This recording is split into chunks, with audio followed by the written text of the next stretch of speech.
2019년 11월 20일 오늘의 이슈를 살펴보는 이슈체크입니다.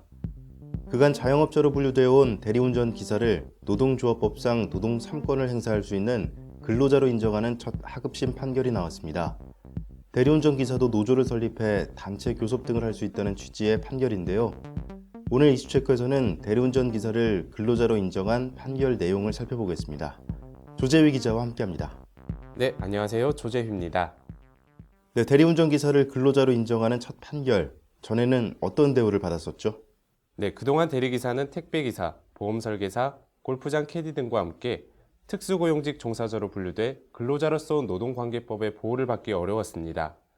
실제로 최병로 부산 대리운전 산업노조 위원장은 지난 2012년 부산시의 노동조합 설립 신고증을 발급해달라고 요청했을 때 시는 대리운전 기사를 근로자로 보기 어렵다며 설립 신고증 교부를 거부하기도 했죠.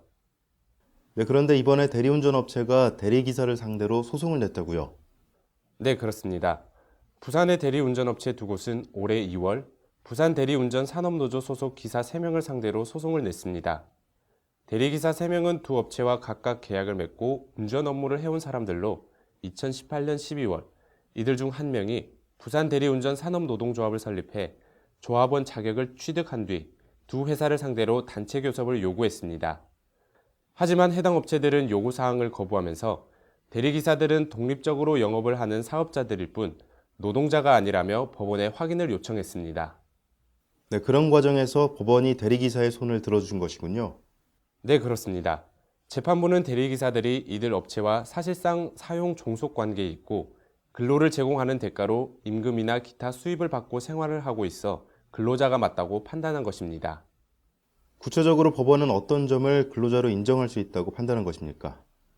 네, 재판부는 대리운전 업무 내용, 대리운전이 주로 이루어지는 시간, 대리운전 업무 수행에 필요한 시간, 우선 배정 방식에 의한 대리기사 배정 등에 비춰볼 때 피고가 겸업을 하는 것이 현실적으로 쉽지 않아 보이고 실제로 피고들은 원고들에게만 소속돼 있어 근로 전속성 등을 인정할 수 있다고 밝혔습니다.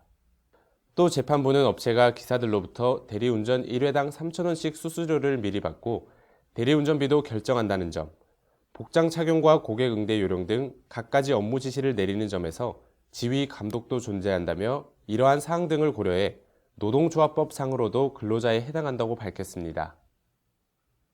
네, 향후 다양한 쟁점이 될 노동조합법에서는 근로자를 어떻게 규정하고 있죠?